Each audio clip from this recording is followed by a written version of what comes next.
In every age, there are men who strive to imitate greatness. Cruel men, eager to crown themselves emperors, yet lacking the virtues of those they idolize. Sadly, it's an eternal story. Today, we'll explore how the noble dreams of the distant 1960s, a time meant to bring light, progress, and renewal, were twisted into greed, hypocrisy, and one of the most bizarre dictatorships in African history, a rule that quite literally devoured its own people. Hello everyone, it's the Timekeeper Tales, a channel where we speak about history, from ancient legends to modern tales, from historical facts to mysterious plots. Subscribe to see more stories like this, and share your ideas in the comments. Our story begins with a name born from a mistake. His illiterate father, a village elder, misread the calendar when naming his newborn son, choosing, quite by accident, the name of a Christian saint. Saint Jean-Baptiste, the patron of teachers. But despite his father's fascination with Western faith, the man we speak of would one day face a firing squad, executed by the very French colonizers who claimed to bring civilization. There's something almost poetic about it, a village elder defying the white masters, only to pay the ultimate price. Soon after, his wife took her own life. Their son, just 6 years old, was left almost completely alone. Well, not entirely. He still had 11 brothers and sisters and distant relatives who believed he was destined to serve God. But faith was not his path. Instead, he enlisted in the French army, and during the Second World War, he served with determination and ambition, earning several decorations and eventually an officer's rank. At first glance, everything seemed to be going well, didn't it? But as the 1960s approached, the winds over Africa began to change. In the early 1960s, Central Africa was reborn as a young republic.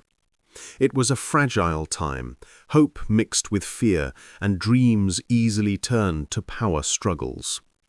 The new president, David Dacko, led with promises of independence and unity, but behind him waited his cousin, Captain Jean-Bédel Bokassa, a decorated officer of the French army, a man with ambition far greater than loyalty.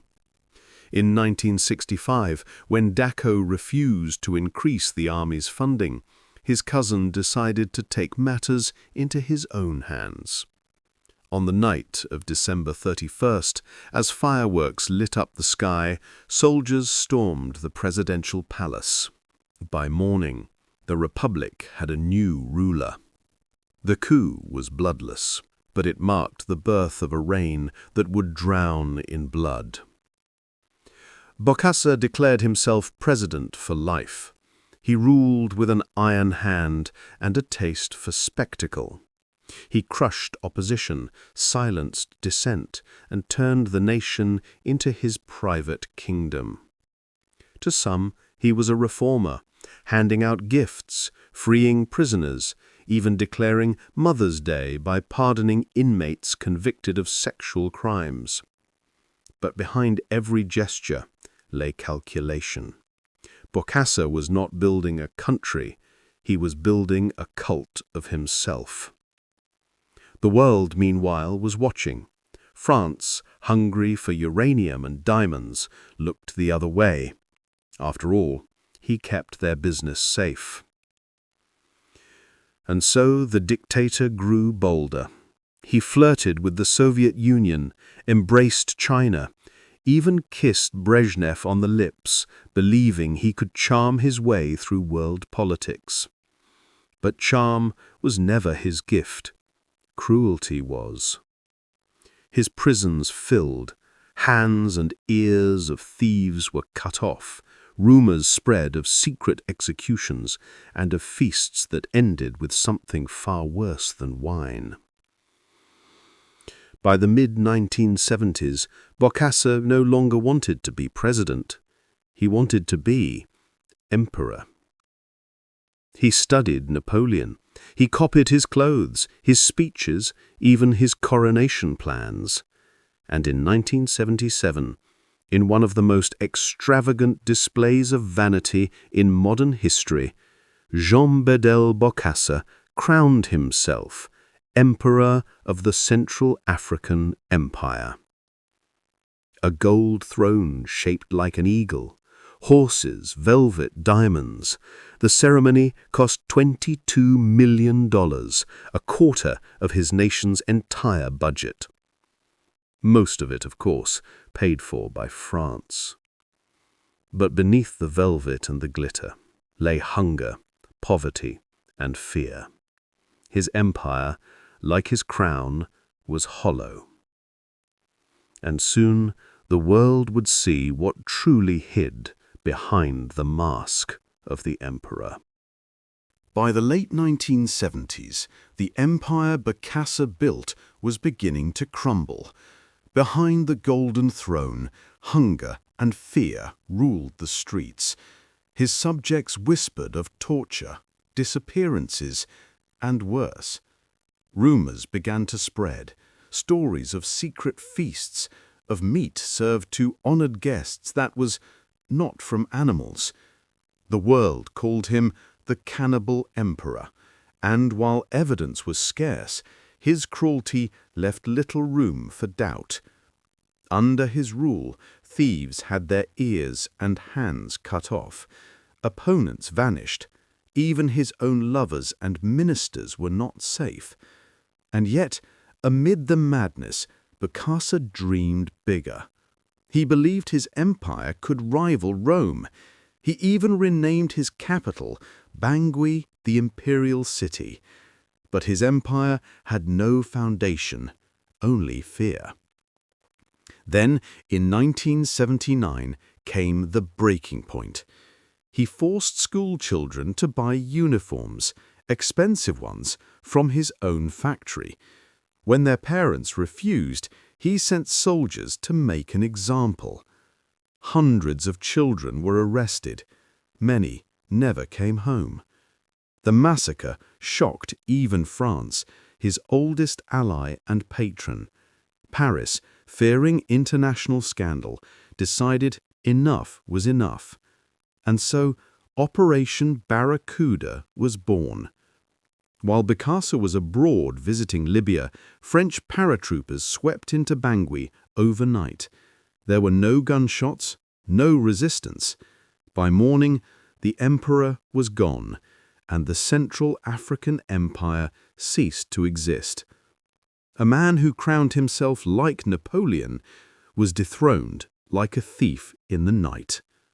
Exiled in France, he lived comfortably in a private mansion near Paris, his fortune safe, his crimes unpunished. Years later, he would return home, dreaming of power once again.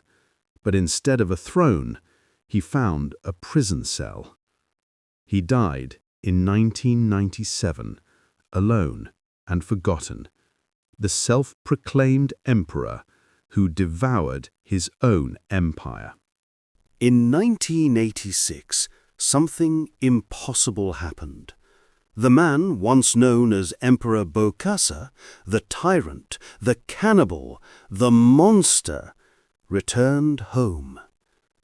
After years in comfortable exile in France, he stepped off a plane onto Central African soil, not in chains, but dressed in a crisp white suit, smiling.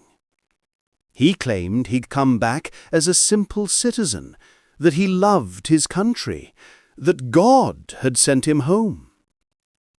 But the people remembered, and so did the government.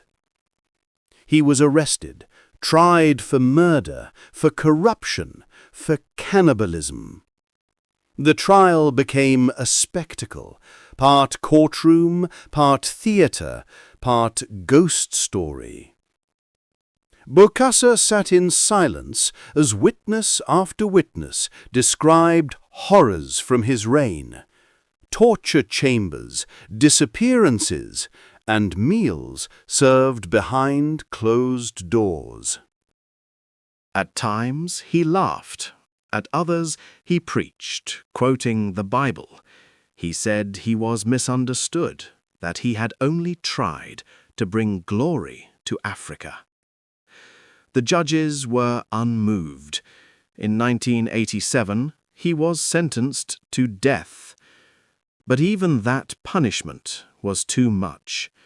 His sentence was later commuted, first to life in prison, then to 20 years, and finally, he was pardoned.